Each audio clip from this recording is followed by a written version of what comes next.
Qué momento tan especial, ¿verdad?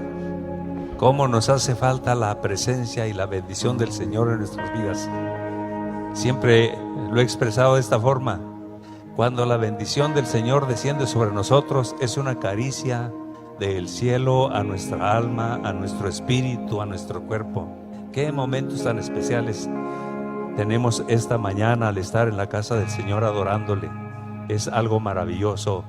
Si gustan, pueden ocupar su lugar, estimados hermanos.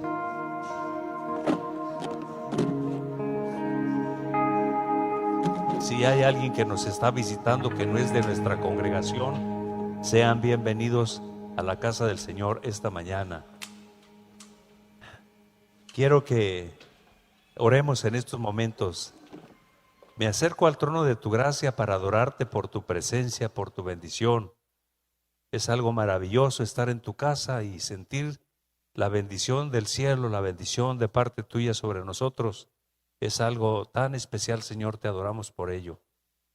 Se ha llegado al momento del mensaje de la palabra del Señor y yo me acerco al trono de tu gracia para solicitar tu favor, para solicitar que tu presencia esté en mi vida y que pongas tu Espíritu Santo en mi persona para que tu palabra traiga bendición en esta hora. Te lo ruego en el nombre de Jesús. Amén. Si gustan abrir sus Biblias en el Evangelio de Juan, por ahí va a estar en la pantalla también el versículo que vamos a leer ya. Si gustas poner la primera diapositiva, mija, ahí por favor. Juan capítulo 17. Este es el versículo que vamos a estar dando lectura en estos momentos. Juan 17, el verso 12. Ahora que estuvimos transmitiendo a través de las grabaciones y parecía que estuviéramos de forma presencial aquí en el templo, no obstante, pues todos ustedes supieron que era una grabación, era una transmisión a través del Facebook del Monte de los Olivos. Estuve predicando parte de la oración del huerto y ahora vamos a continuar con ello. Juan capítulo 17, el versículo 12. Cuando estaba con ellos en el mundo, yo los guardaba en tu nombre, y a los que me diste, yo los guardé, y ninguno de ellos se perdió, sino el hijo de perdición, para que la escritura se cumpliese. Qué pasaje tan fuerte y qué mensaje tan fuerte tenemos. Y creo que no estaba precisamente asignado al nombre de Judas. Podía haber sido cualquiera de los otros discípulos o de los apóstoles, el hijo de perdición. Y desde entonces el nombre de Judas pues quedó con una nota negativa. En todas las culturas que tienen una noción o una orientación sobre la fe, nadie le pone a sus hijos el nombre de Judas. Es muy raro. Es muy característico que en el pueblo cristiano en la fe los hijos tengan nombres de la Biblia, pero este nombre quedó marcado, quedó maldito porque traicionó, porque vendió al Señor Jesucristo. Y Judas termina diciendo que es el hijo de perdición. Esa frase está fuerte. Para una forma de orientación, pues es muy interesante saber que Jesús, el día jueves de esa Semana Santa, hace más de 2000 años, el día jueves celebró la Santa Cena con sus discípulos de una forma muy romántica. Hace mucho tiempo que cantábamos un estribillo: aquella mesa donde estuviste por última vez. Esa fue la última ocasión que estuvo con ellos celebrando la Santa Cena. Y les dijo: no volveré a participar del jugo de la vid hasta que esté con vosotros. Habla de una eternidad, habla de la presencia de Dios, habla de cuando estén allá en el cielo. Entonces, pues esto fue muy interesante. No solamente fue jueves por la noche, estuvo en esa mesa por última vez, y hay un callejón o una calle de Jerusalén que recorrió por última vez. Ahí aparece en su diapositiva. Y el mismo estribillo, el mismo himno decía: aquel camino que caminaste por última vez. Max Lucado dice que era ya de noche, y fue de noche cuando celebró la última cena. Aquella mesa donde estuviste por última vez, aquel camino, aquel callejón donde caminaste por última vez. Max Lucado dice: es de noche, En Jerusalén ya casi todos están acostados. En las calles de Jerusalén o en las casas de Jerusalén hay unas pocas ventanas donde se aprecia que todavía hay luz prendida. La mayoría ya está apagada. Y Jesús camina rumbo al huerto de los olivos, al huerto del olivar. No va con todos sus discípulos. En esta ocasión solo le acompaña Pedro, Jacobo y Juan. Solo ellos tres. Y Lucas es muy pintoresco y es muy claro cuando dice que se separó de ellos como a un tiro de piedra. Ahí estuvo cerca de ellos, dijo: quédense aquí y yo voy a otro lugar a orar. El monte de los olivos pues está en la ladera noreste del monte del Olivete, así se le considera. Está frente, no lejos de la puerta de San Esteban, una puerta que está en el muro de Jerusalén. Y el lugar está totalmente protegido en la actualidad por un vallado o por un cerco. Hay un viejo jardín y algunos vetustos olivos ahí.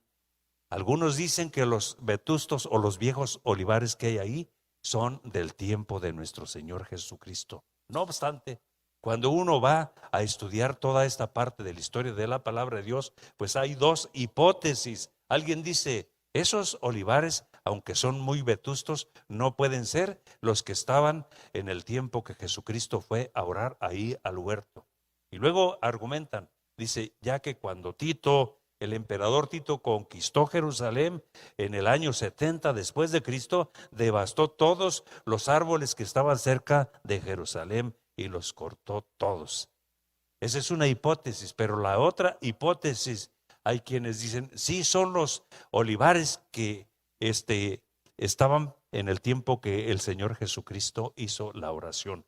Ya que los olivos, no importa el tamaño que tengan, los muchos años que tengan de ser plantados, es el único árbol, y lo frondoso que sea o lo amplio que sea el tronco, es el único árbol que se puede sacar y se puede trasplantar y sigue con vida en aquella parte a donde se vuelve a plantar. Y incluso en esta misma hipótesis argumentan y dicen que lo puedes cortar a ras de tierra, le puedes echar tierra, relleno, piedras, y aunque le pongas grandes rocas, el árbol vuelve a prender y vuelve a resurgir de donde lo cortes. Por eso dicen algunos, sí, son los olivos. Y la Biblia incluso dice que reverdezcas o florezcas como el olivo. Entonces, esto de alguna manera es de los únicos árboles que nunca muere. Puede tener cientos de años y con una gran maquinaria vas y lo cortas, lo arrancas, lo trasplantas y el olivo vuelve a prender. Puedes taparlo con grandes piedras porque eso pasó con la destrucción de Jerusalén y el árbol vuelve a prender. En ese lugar fue donde nuestro Señor Jesucristo fue a la oración. Ahí estuvo. Y esto es bien interesante. Es muy importante lo que tenemos ahí en estos momentos. Así es de que el pasaje y la oración que tenemos ahí en ese lugar es preciosísima. Agrego además esto, Max Lucado dice en una forma muy pintoresca porque tiene un estilo muy elegante de escribir. Dice: en aquella sola y lúgubre noche, donde se veía solamente el cintilar de las estrellas, el resplandor de la luna, y Jesús está como a distancia de un tiro de piedra de 3 de sus discípulos. Y cuando está ahí orando, dice, está en los retorcidos troncos de aquellos viejos olivares. Y las palabras de Jesús: Padre, si es posible, pase de mí esta copa, pero no se haga mi voluntad, yo quiero hacer tu voluntad. Yo a esto vine, como diciéndole, el método es muy drástico, el método se me hace muy difícil, pero estoy dispuesto a llevarlo, el proceso estoy dispuesto a llevarlo. Y ahí en esa oración el Señor Jesucristo pide algunas cosas muy importantes. Estoy tratando entonces para ustedes la oración del huerto. Y si usted se fija aquí en la oración del huerto, en el número 1, lo primero que hace nuestro Señor Jesucristo, intercede solo por los suyos. Eso es lo que está ahí en esta ocasión. La oración del huerto intercede solo por los suyos. Juan capítulo 17, el verso 9. Yo ruego por ellos, no ruego por el mundo, sino por los que me diste, porque tuyos son. Aquí hay un cúmulo de verdades espirituales. Vuelvo a mencionar que es una oración la que está haciendo Jesús. En esos retorcidos troncos de los olivares está solo, a distancia de un tiro de piedra se quedaron 3 de sus discípulos, y la Biblia agrega que se quedaron dormidos en un poco tiempo. Y Jesús está orando, y entre lo que ora, Él le dice una gran verdad teológica y una gran verdad espiritual orando, aunque es un momento devocional. No obstante, hay profundidad teológica y doctrinal aquí en ello. No ruego por ellos, yo ruego por ellos, no ruego por el mundo, sino por los que me diste del mundo, porque tuyos son. Después de que nuestro Señor Jesucristo dedicó un momento específico para orar por él, si es posible pase de mí esta copa, la mayoría del tiempo nuestro Señor Jesucristo la dedica para orar por los demás, para orar por los discípulos y para orar por el mundo. En este primer punto, intercede solo por los suyos. Quiero decirle que hay cosas por las que Jesús sí oró y hay cosas por las que Jesús no oró. Y si vamos primero por lo negativo, es muy interesante. ¿Por quiénes no oró Jesús? Y fíjese el pasaje, no ruego por el mundo. Por supuesto que se refiere exclusivamente a este momento de la oración del huerto. Ahí nada más. Esa frase de no ruego por el mundo se refiere a ese momento nada más. Ahorita no vine a interceder por el mundo, porque antes ya había intercedido. Y tiempo después, ahí mismo más adelante, intercede y ora, dice, no ruego solamente por ellos, sino los que han de creer en mí por la palabra de ellos. Pero en este punto, en ese tiempo, en ese minuto, en ese segundo, él dice, no ruego por el mundo. Ahorita no voy a orar por el mundo. Eso es lo que está diciendo. Más adelante, nuestro Señor Jesucristo se aparta tiempo y llora por los demás, pero en otras oraciones Jesús siempre estuvo orando por el mundo entero, ya que Jesús sabe que el plan eterno de la redención y de la salvación es una oportunidad para toda la humanidad. A eso vino, porque de tal manera amó Dios al mundo, que dio a su único Hijo para que todo aquel que en él cree no se pierda, mas tenga la vida eterna. Porque no envió Dios a su Hijo al mundo para condenar al mundo, sino para que el mundo sea salvo por medio de él. Así es de que en esta ocasión solamente dice, ahorita no voy a rogar por el mundo, no voy a orar por el mundo. ¿Qué nos enseña esta verdad? ¿Por quiénes no ruego por el mundo? Esta frase incluye al mundo de los mortales. Esta frase no incluye al mundo de los mortales en este momento, más bien se refiere al mundo de las tinieblas. Por supuesto que el Señor Jesucristo está diciendo, en este momento yo no voy a orar por Satanás y por los demonios, ni en ningún otro momento oraré por ellos.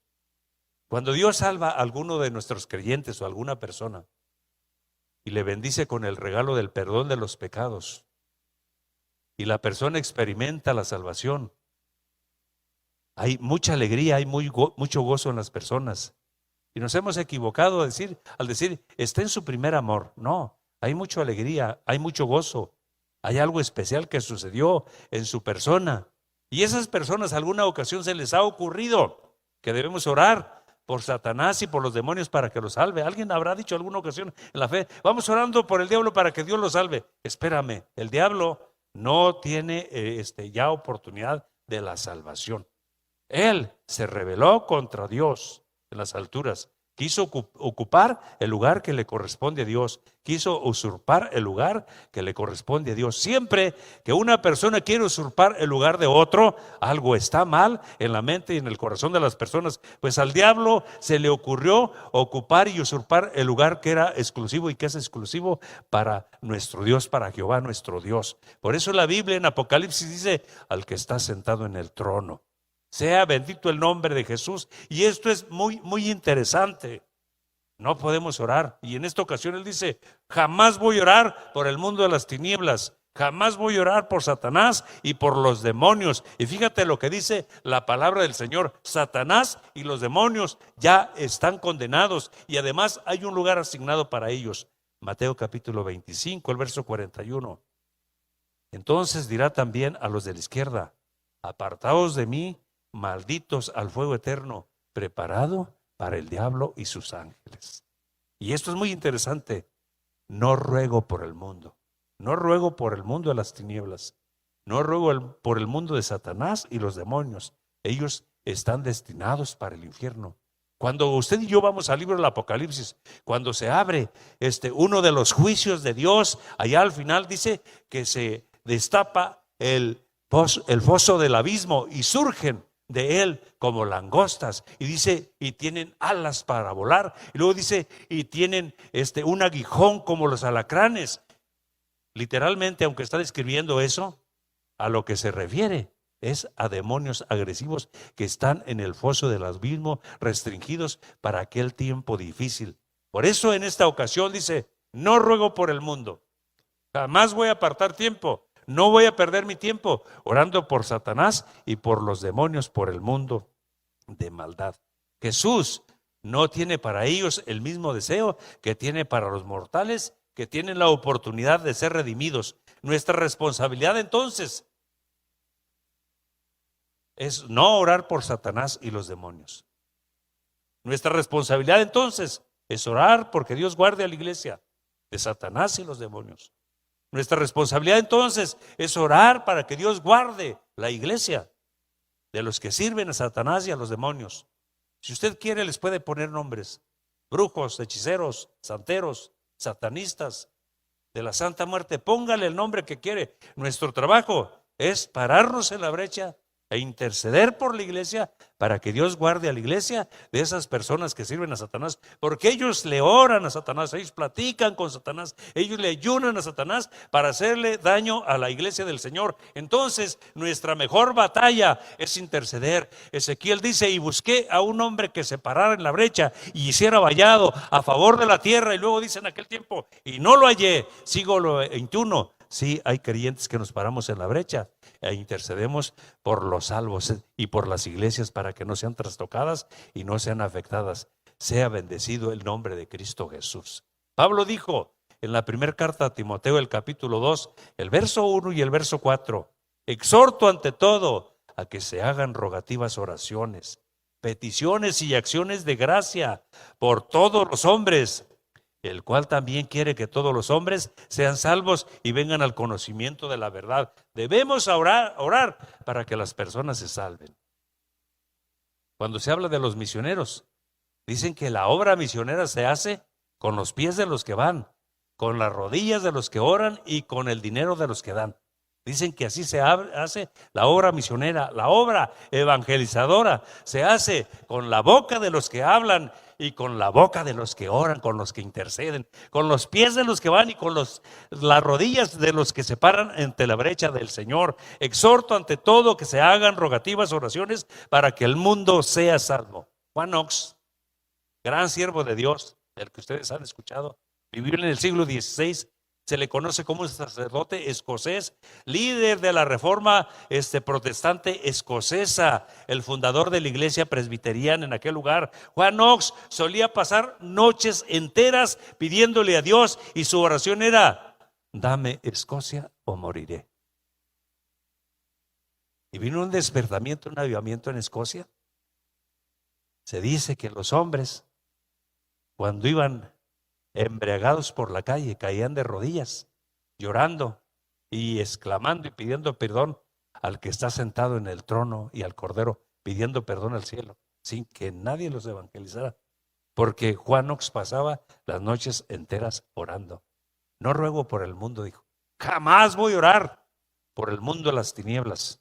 Pero nosotros sí como iglesia tenemos la responsabilidad de orar que los que no son convertidos se conviertan con el testimonio o la evangelización que hacen los que son evangelizadores. Si nosotros como congregación levantásemos un grupo de intercesión fuertísimo para la salvación exclusivamente y para protección de la iglesia, de los que quieren hacerle daño a la iglesia universal, y ya yendo concretamente aquí al Monte de los Olivos, le aseguro que nada pasaría. Necesitamos esos guerreros, esos intercesores.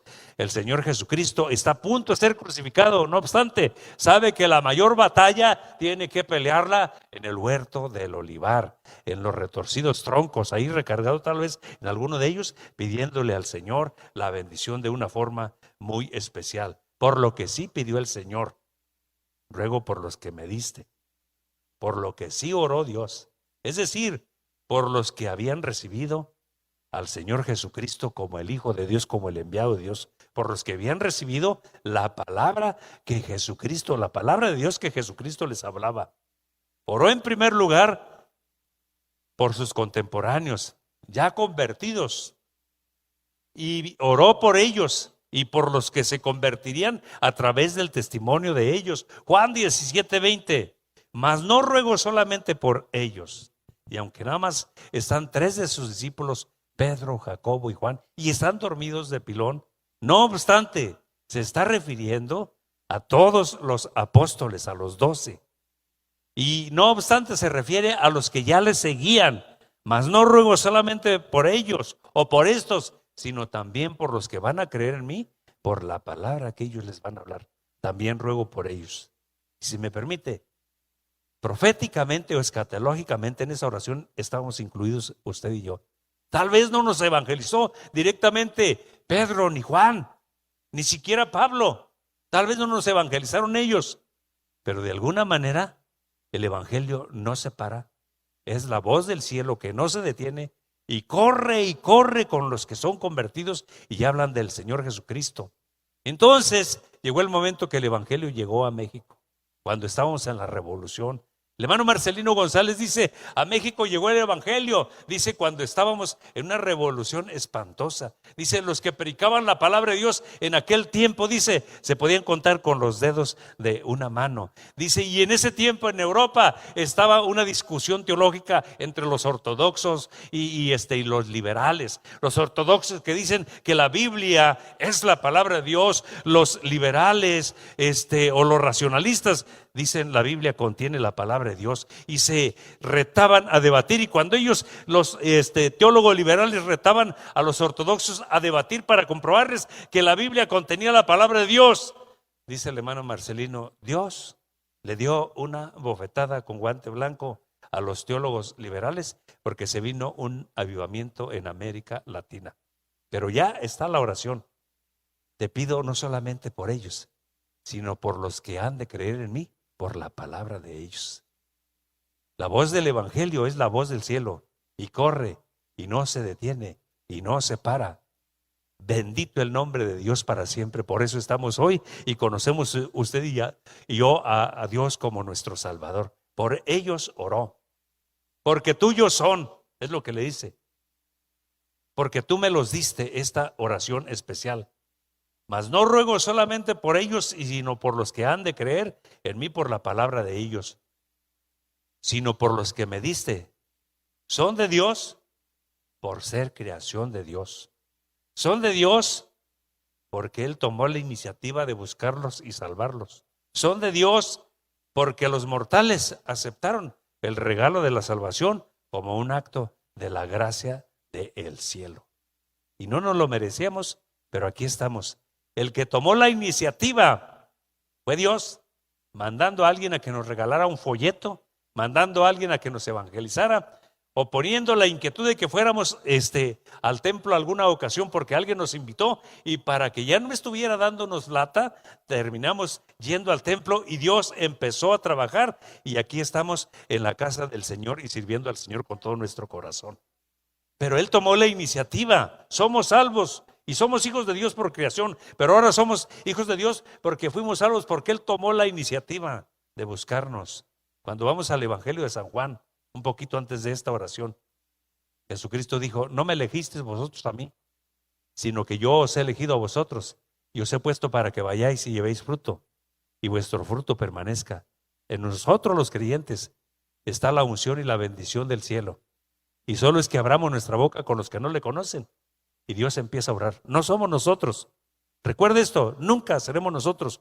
Cuando nosotros le prestamos nuestra boca a Dios y empezamos a hablar del Evangelio, el Evangelio es la voz viva del cielo y esa no la puede parar. El que hace la obra es Dios. Nosotros se la prestamos a Dios y el Evangelio es la voz viva del cielo y no se para. Y la gente viene a la conversión y viene al arrepentimiento. Bendito el nombre de Cristo Jesús.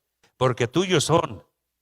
Aquí se aborda el aspecto de la omnisciencia de Dios y de la soberanía de Dios. Tuyos eran, tuyos son y tuyos serán. Aquí estamos. Los redimidos le pertenecen a Dios el Padre, Dios el Hijo y Dios el Espíritu Santo. Si me permite, el mundo viene siendo para Dios Padre, para Dios Hijo y para Dios Espíritu Santo. Voy a utilizar una metáfora, como una era. Una era es lo que los agricultores en la tierra empezaban a prensar. Luego le echaban agua, le echaban paja o les echaban el estiércol a los animales y aquella era con agua y con la paja y con el estiércol y luego la pisoneaban, se ponía dura, se ponía firme. Entonces los agricultores ahí juntaban su trigo o juntábamos la lenteja.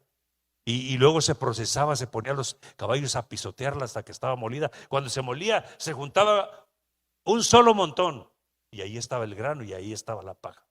Se espera a que venga la brisa o el aire. Y con horquillas o con dielgos se levantaba y se aventaba hacia el viento. Entonces el aire separa el grano de lo que es la paja. Les estoy hablando de una metáfora de los tiempos de agricultura de aquellos tiempos cuando nosotros procesábamos la lenteja. Y el mundo, para Dios Padre, para Dios Hijo y para Dios Espíritu, es así como un montón de lenteja todavía en su era sin procesar. Entonces cuando predicamos la palabra, es cuando se avienta el aire y el aire de la palabra del Evangelio separa lo que es la paja del grano puro. Y antes éramos perdidos, sin Dios y sin esperanza. Pero Dios nos sacó de las tinieblas a su luz admirable. Nos dio un nombre, real sacerdocio, nación santa, pueblo adquirido por Dios. Y dice, para que anuncies las virtudes de aquel que te llamó de las tinieblas a su luz admirable. Sea bendito el nombre de Cristo Jesús. ¿Por qué no le damos palmas al Señor por este regalo precioso, por esta oración maravillosa que Él hizo?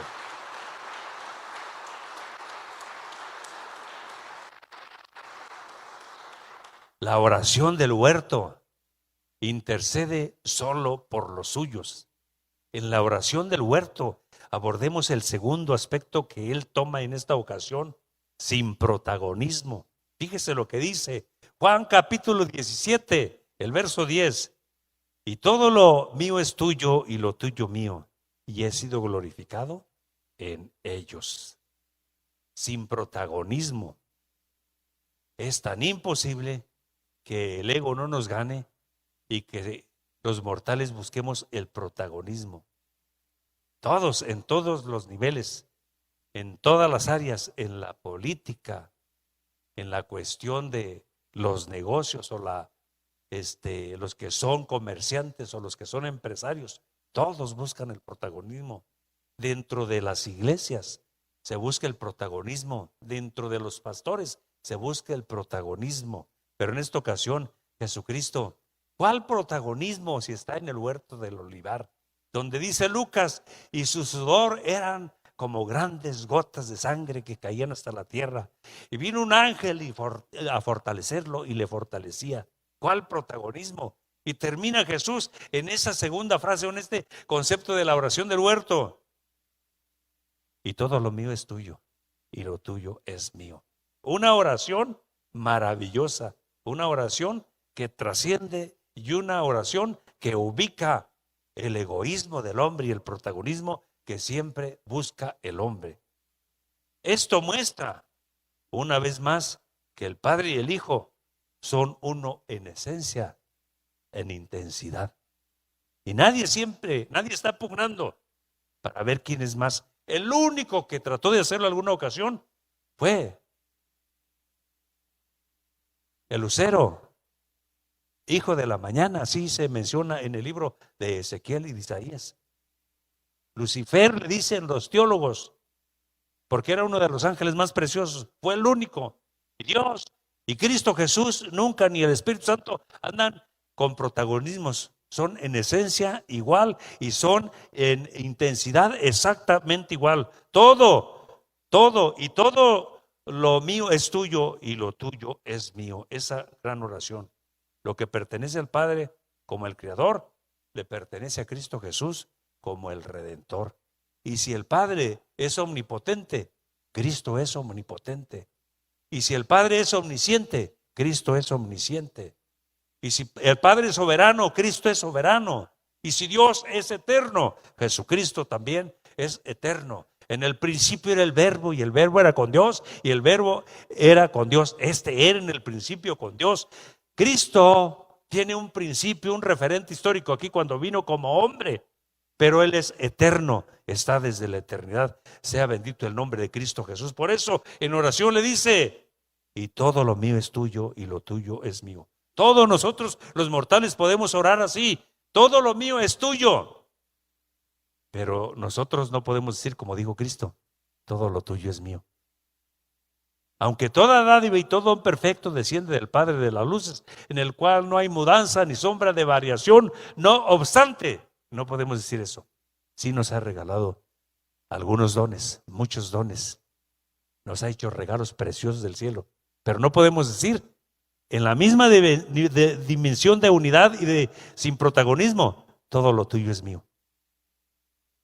Todo lo mío es tuyo y todo lo tuyo es mío. Eso no podemos decir. Sin embargo, sí podemos decir: gloria a Dios, porque Él nos regaló la salvación y nos hizo nuevas criaturas. Sea bendecido el nombre de Cristo Jesús. Este es uno de los derechos exclusivos que solamente le pertenece a Dios Padre, Dios Hijo y Dios Espíritu Santo. El Señor siempre será glorificado en las cosas eternas y no en las cosas materiales. Es el lenguaje en el que está hablando nuestro Señor Jesucristo. Qué gran ubicación debería de haber en todos los creyentes y en todos los pastores: tener la mente y el corazón en el cielo y los pies bien puestos en la tierra, y saber que somos simples mortales, para que siempre, con todo lo que sucede, le demos gloria a Dios. La congregación del Monte de los Olivos hemos sido una iglesia que hemos sido bendecidos, pero todo se lo debemos a Dios el Padre, todo. De aquí han salido otras iglesias, de aquí han salido pastores. Hemos contado que han salido 43 pastores de aquí, y hay pastores muy prósperos que están en otras partes, pero yo no lo hice, ni lo hizo la Asamblea de Dios. Contribuimos en algo, pero todo es de Dios, todo lo ha hecho Dios. Sea bendito el nombre de Cristo Jesús. Y ahí estaba en esa oración: todo lo mío es tuyo y todo lo tuyo es mío. Hoy sin protagonismos, es lo que está diciendo. Teresa de Ávila vivió en el siglo XVI, más o menos entre el 1515 y 1582. Religiosa y escritora mística española, dijo: vuestra soy, pues me rescataste; vuestra, pues me redimiste; vuestra, pues me sufriste; vuestra, pues me llamaste; vuestra, pues me esperaste; vuestra, pues no me perdí. ¿Qué demandas de mí? Fue lo que dijo esta gran mujer. Entonces, esto es muy importante, saber que en nosotros está la gracia de Dios. Todo lo que yo tengo, a partir de que me salvaste, todo lo que hay en mí es tuyo. Porque toda dádiva y todo don perfecto desciende del Padre de las luces, y en el cual no hay sombra ni mudanza de variación. Por eso Pablo, cuando escribe a los romanos, dice que el llamamiento es irrevocable. Así lo menciona: los dones son irrevocables. Entonces permanecen en el hombre cuando el hombre los cuida y los guarda. Sea bendecido el nombre de nuestro Señor Jesucristo. Cuando el corazón y la mente de los ministros o de la iglesia están en el cielo y los pies están en la tierra, siempre entenderemos que todo lo que somos se lo debemos solo a Dios y que no lo merecíamos, pero que Dios ha puesto sus ojos en nuestras vidas. La oración del huerto, le invito para que veamos el tercer aspecto de lo que ora el Señor Jesucristo allí en la oración del huerto. Número 3, estos están en el mundo. Esa es la frase. Vamos a ver en este momento Juan capítulo 17, el versículo 11. Y ya no estoy en el mundo, mas estos están en el mundo. Está en el huerto el Señor. Se escucha el susurro de los insectos en aquella noche. Los discípulos están dormidos y Él está orando y le dice: ya no estoy en el mundo. Me quedan unos pocos minutos en este mundo. Mañana me crucifican, mas estos están en el mundo. Yo ya voy a ti, Padre mío. Padre Santo, a los que me has dado, guárdalos en tu nombre, para que sean uno, así como tú y yo somos uno. La petición que hace nuestro Señor Jesucristo en este momento es gloriosa, es maravillosa. La petición por sus discípulos, la petición por la iglesia universal. Padre, guárdalos. Esto indica que hay peligro. El primer peligro está incrustado en usted y yo, en nosotros mismos, aunque ya somos salvos. El primer peligro ahí está. Fíjese lo que dice de una forma muy maravillosa: y ya no estoy en el mundo, mas estos se quedan en el mundo. Y casi como diciendo, se quedan ahí en el polvo, se quedan ahí incrustados en su carne. El primer peligro empieza o está incrustado en nosotros mismos. El que piense estar firme, mire que no caiga. Pablo le dijo a Timoteo: ten cuidado de ti mismo. No te andes cuidando de otro. Cuando te pares al espejo, vete y ten cuidado de ti mismo. Pero también, no obstante, tenemos enemigos fuertes, malvados, como lo es Satanás y los demonios y los que le sirven. Quieren que la iglesia sea trastocada, quieren que los redimidos sean afectados. De tiempo en tiempo se suscitan ciertos problemas en las congregaciones o en las denominaciones, y a veces se ve como un problema simple, sencillamente burdo, carnal, humano. No hay adjetivos para describirlo, pero detrás de ello está la maldad misma y no estamos exentos. ¿Ustedes se recuerdan que una ocasión la boca de Pedro hizo una declaración bajo la revelación y la unción del Espíritu Santo? ¿Quién dicen los hombres que soy yo? Y ya empezaron a decir, pues unos dicen que eres Elías, otros que Jeremías, otros que Juan, otros que alguno de los profetas. ¿Y vosotros quién decís? Y Pedro abre su boca con la unción del Espíritu Santo y la revelación del Espíritu Santo: tú eres el Cristo, el Hijo del Dios viviente. Pero más adelante, días después, semanas después, cuando les anuncia que va a ser quitado de entre ellos y que lo van a crucificar, que lo llevan a la pena de muerte, Pedro se atraviesa y dice: en ninguna manera permitas que esto te acontezca. Y el Señor Jesús voltea y le dice: apártate de mí, Satanás, retírate de aquí, me eres escándalo, eres un tropiezo. Entonces, esto es impresionante, es muy sacudidor. Entonces, el primer enemigo somos usted y yo, y hay que cuidarlo. Ya no estoy en el mundo, mas estos están en el mundo. Yo voy a ti, Padre Santo, guárdalos, te los encargo. Y usted y yo tenemos algo muy importante: no podemos decir ya fui salvo y me voy a echar a dormir en mis laureles. No, tenemos que dar la batalla contra nuestra carne, es nuestro propio enemigo, contra Satanás y contra los demonios. Y esto se vence siempre buscando la presencia del Señor, diciéndole: ayúdame que soy polvo, ayúdame que soy débil y guárdame. Y te aclaro esto: usted y yo ya estamos incluidos.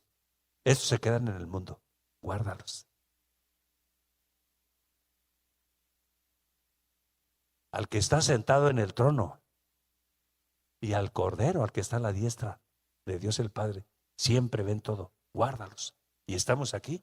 Otros se han perdido, se han alejado del Señor, pero usted y yo estamos aquí. La oración que Jesús hace por los suyos de guárdalos.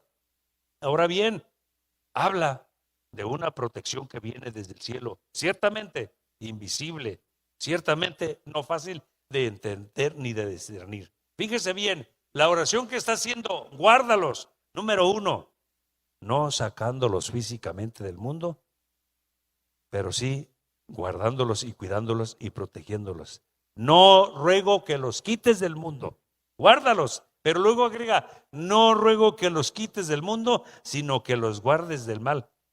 No está pidiendo en esta ocasión que sean llevados. Cuando dice, se quedan en el mundo, y cuando dice, guárdalos, no dice, llévatelos de este mundo.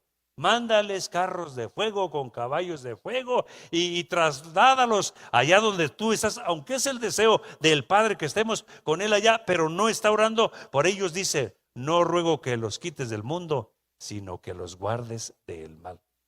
Los buenos cristianos cargan la cruz y no la pisotean. Los buenos cristianos están dispuestos a soportar las espinas que lleva la corona del cristianismo. Y alguien dijo, las espinas duelen menos si las besas que si las pisas en los momentos difíciles, porque todos hemos pasado por momentos muy duros, muy difíciles, pruebas muy duras. Y algunos lo primero que piensan es retirarse de los caminos del Señor. Entonces, cuando eso pase, no pises las espinas, bésalas. Duelen menos si las besas que si las pisas. Y hay que saber que debemos ir adelante. No es sabio desear que los buenos cristianos sean arrebatados de este mundo, aunque para ellos sea muchísimo mejor. Es cierto que Jesús ama a sus discípulos y desea verles en el cielo, pero no es sabio que se vayan antes de tiempo. Hay una misión, hay un propósito establecido de parte de Dios el que tenemos que cumplir. Y también aparte, hay un tiempo establecido de parte de Dios en el que tenemos que dejar este mundo. No ruego, estos están en el mundo, Padre, pero no ruego que los quites del mundo, sino que los guardes del mal. Es la oración de nuestro Dios Todopoderoso. Y esto es muy maravilloso. Les vuelvo a explicar, hermanos. Usted y yo no nos vamos a ir de este mundo hasta que cumplamos la misión a la que Dios nos ha traído. Dios no se puede llevar a los buenos creyentes, a los creyentes santos y ungidos. No los puede quitar, porque es quitarle el sazón de la tierra. Es quitarle el sabor a la tierra. Vosotros sois la sal del mundo. Así dijo el Señor Jesucristo. Somos los que les damos el sazón. No se puede llevar Dios a los buenos cristianos porque se le quita el sazón, y no se los puede llevar porque hay una misión, hay un propósito establecido de parte de Dios en el que se debe cumplir. La muestra más eficaz es que ahora, en cuestión de la pandemia del coronavirus o el COVID-19, han sucedido cosas que nos han impresionado. Yo tengo un amigo pastor de Ciudad Juárez y se enfermó él. Y se enfermó su hijo. Se enfermaron de COVID los dos. A los dos los internaron. El papá está vivo y su hijo murió. Más o menos de algunos 40 años su hijo. Su hijo colaboraba con él en la iglesia. Son actos de la soberanía y son actos de la oración de nuestro Señor Jesucristo. Estos están en el mundo. Aquí se quedan. No ruego que los quites del mundo. Guárdalos del mal. Ellos tienen una misión que cumplir y ellos van a desaparecer de aquí de la tierra hasta que sea el propósito de Dios. Se enferma papá y hijo, los dos pastores, los dos sirviendo al Señor en la misma iglesia. Dios preserva la vida del papá y recoge al hijo de unos 40 años. Y entre paréntesis, su único hijo, era el único hijo que tenían. Sé que la familia Lechuga debe estar pasando por un momento de dolor, pero aquí está la soberanía de Dios, estimados hermanos. Estos están en el mundo. No ruego que los quites del mundo, guárdalos del mal, guárdalos. Les vuelvo a decir, usted y yo no nos vamos a morir la víspera. Nos vamos a morir y vamos a dejar de estar aquí en esta tierra cuando Dios lo determine. Hay algo que todavía tenemos que hacer, una misión que tenemos que realizar. a alguien por quien tenemos que orar, a alguien a quien tenemos que evangelizar, algo que tenemos que hacer aquí dentro de la iglesia. Hay que decirle al Señor, gracias y estoy listo para servirte. Dale palmas al Señor en estos momentos. Bendito el nombre de Cristo Jesús.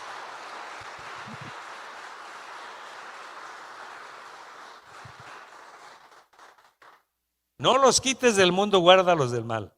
Pablo en algún momento dijo, porque de ambas cosas estoy puesto en estrecho. Estoy, dice, en una decisión muy difícil. No puedo hacerla tan fácil. Teniendo el deseo de partir y estar con Cristo, lo cual es muchísimo mejor. Pero quedar en la carne me es necesario por vosotros. Todavía tengo algo que hacer con ustedes, fue lo que dijo Pablo. Número 2, no pidió que sean exentos de problemas que conlleva el mundo y que conlleva la vida misma. Solamente pide que sean guardados de momentos difíciles terrenales en la vida. Vea todo lo que trajo la pandemia. Muchos divorcios, muchos están yendo con el psicólogo, trajo muchos trastornos, trajo muchas consecuencias en todos los aspectos por estar restringidos y por estar encerrados. Sin embargo, yo creo con todo mi corazón que a la iglesia no nos pasó lo mismo. Estamos bien, estamos firmes y estamos de pie. Y no hemos ido con el psicólogo. Y tenemos esa declaración que dijo el Señor Jesucristo: mi paz os dejo, mi paz os doy, yo no os la doy como el mundo la da. Tener la paz del Señor, la bendición del Señor es la que nos ha mantenido tranquilos, que no tuvimos miedo en alguna ocasión, pero vino la paz del Señor y estamos tranquilos. Sea bendecido el nombre del Señor Jesucristo. Qué especial, qué maravilloso. Guárdalos, ahí se quedan, pero guárdalos. Están con mi cuidado, están con mi protección, están con mi bendición. La oración del huerto. Escucha este cuarto aspecto por el que el Señor Jesucristo oró. El hijo de perdición. Juan capítulo 17, el verso 12. Cuando estaba con ellos en el mundo, yo los guardaba en tu nombre. A los que me diste, yo los guardé. Y ninguno de ellos se perdió, sino el hijo de perdición, para que la escritura se cumpliese. El nombre de Judas quedó maldito desde entonces. En las familias cristianas nadie se llama Judas, tal vez en otros ámbitos, pero ese nombre quedó maldito desde entonces. El hijo de perdición, intercesión protectora. Cuando yo estaba en el mundo con ellos, yo los guardé y no se perdió ninguno más que el hijo de perdición. Todos habían estado a salvo, ninguno de ellos se perdió, excepto el hijo de perdición, para que la escritura se cumpliese. Al estar con ellos visiblemente, los guardó, pero al marcharse de ellos espiritualmente, nos seguiría guardando. Muchos de los que le habían seguido por mucho tiempo, fíjese bien, se ofendieron por el estilo de liderazgo que tenía el Señor Jesucristo. Se ofendieron por el perfil del mensaje. Si usted se recuerda en el momento de la popularidad de nuestro Señor Jesucristo, porque el primer año se dice que fue de proyección, el segundo año se dice que fue el de la popularidad, solo 3 años duró. El tercer año se dice que fue el momento de aterrizar y hacer algunos ajustes antes de partir.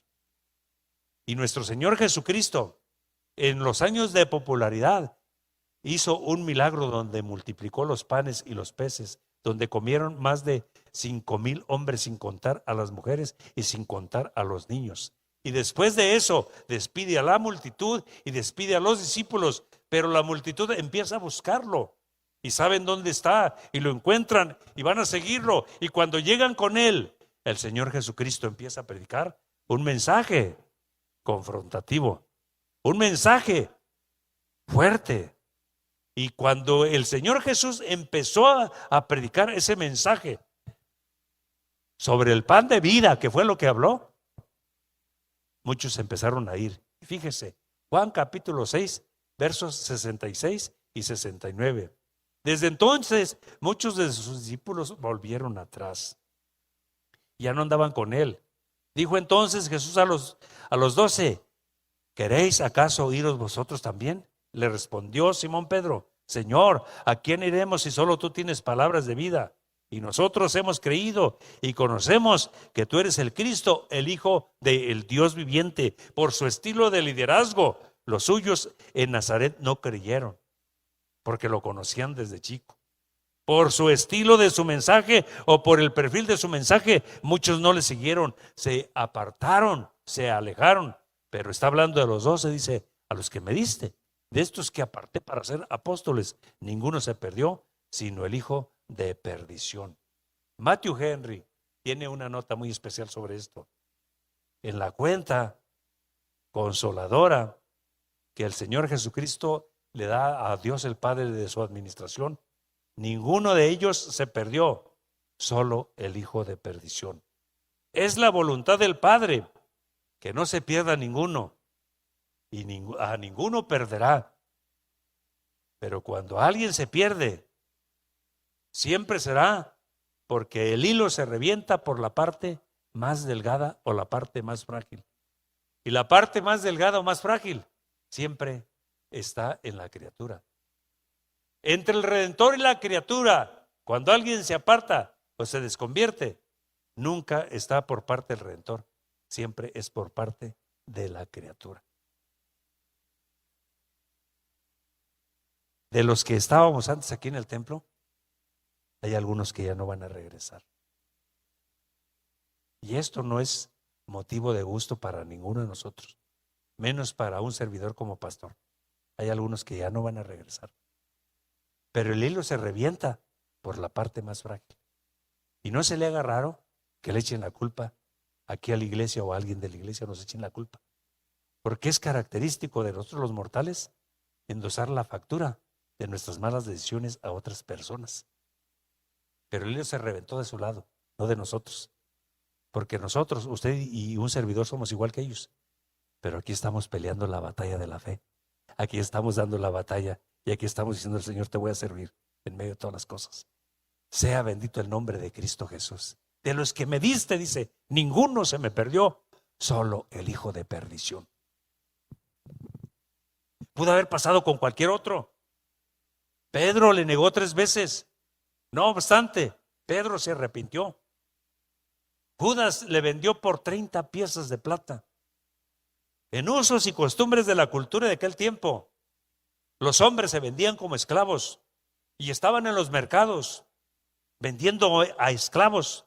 Un esclavo tierno, como en el caso de José, que no era todavía un adulto mayor o que no era un hombre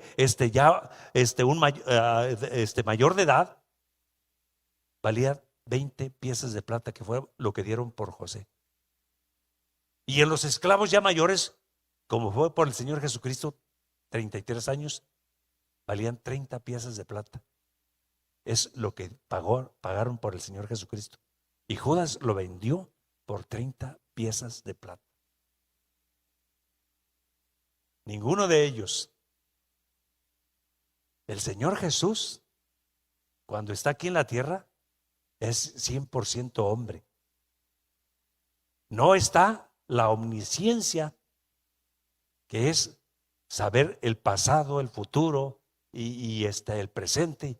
Y la omnisciencia habla de ese atributo de Dios, que el futuro es como su presente. Ve las cosas en el momento que lo que no ha sucedido, ve como si estuviera sucediendo.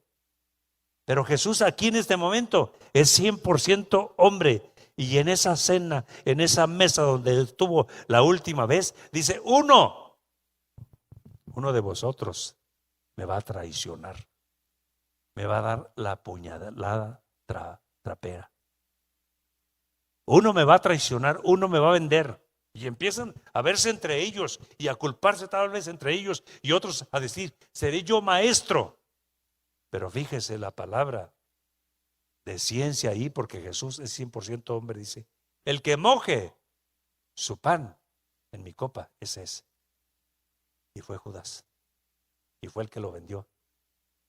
Y cuando entendió que hizo mal, regresó con los judíos que le pagaron el precio de las 30 monedas de plata. Dice: he hecho algo malo, muy malo, he vendido sangre inocente, vengo a regresarle su dinero, a deshacer el trato. Y ellos le dijeron: no se puede deshacer el trato, solo uno de ellos, para que la escritura se cumpliese. Satanás había entrado en él, y Jesús lo dijo: ya el diablo ha entrado en uno de vosotros. Y fue el mensaje bien fuerte: ninguno se me perdió, solo el hijo de perdición. ¿Qué cree que debemos hacer usted y yo?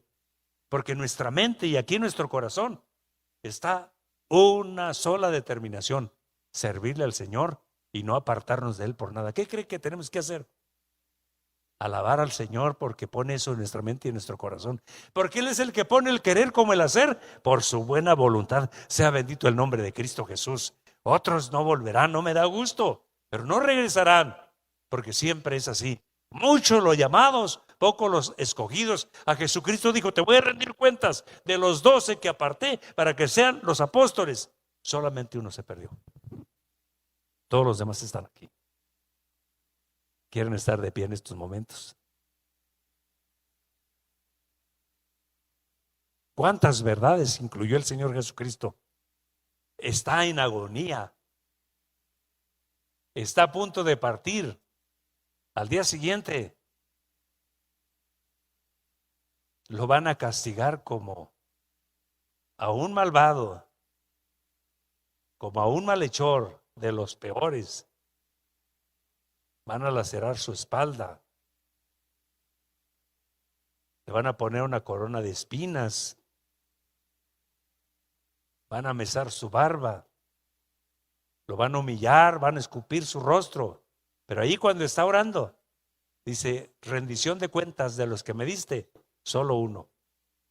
Ese ya está perdido, ese está por llegar. Y usted recuerda que cuando están ahí orando, la última ocasión que el Señor Jesucristo va con sus 3 discípulos, con Pedro, Juan y Jacob, que los había llevado al monte a orar, dice: levántense, la hora ha terminado, vienen a detenerme, el traidor viene con ellos. Al que yo besare, le dice, ese es, a ese tienen que detener. Amigo, ¿con un beso traicionas a tu maestro? Aquí estamos, hermano. La mano poderosa del Señor y el Espíritu Santo ha puesto de forma indeleble en su mente y en su corazón, ha plasmado en nosotros que debemos servirle y que no debemos dejarlo por nada, y que debemos pelear la batalla todos los días. Gracias al Señor. Vamos a orar ahí donde está. Gracias por guardarnos, gracias por sostenernos con tu diestra. Gracias por este momento de bendición. Gracias, gracias, Señor. Adórale. Levanta tu mano, dile: gracias, me has sustentado. Gracias, Señor. 2020 ha sido muy difícil, y de los años que me permites de vida ha sido el más difícil, y de los años que me permites como pastor ha sido el más duro. Pero solo volteo, Señor, elevo mi oración y volteo al cielo para darte gracias, porque me has sostenido, has guardado a la mayoría de la congregación del Monte de los Olivos en tus caminos, y los has guardado, nos has guardado con salud. ¿Cómo no adorarte? Está Dios con nosotros en esta hora. Es un año difícil. La iglesia está en el mundo, y has permitido que la iglesia pase por lo que sucede en el mundo, pero nos has cuidado. La mayoría hasta el momento no nos hemos contagiado. Nos has cuidado. La mayoría de la iglesia aquí estamos en tu casa, y queremos decirte esta mañana que te amamos. Te amo, mi Dios. Te amo, mi Jesús. Te amo, Espíritu Santo. Vamos. Exprésale al Señor.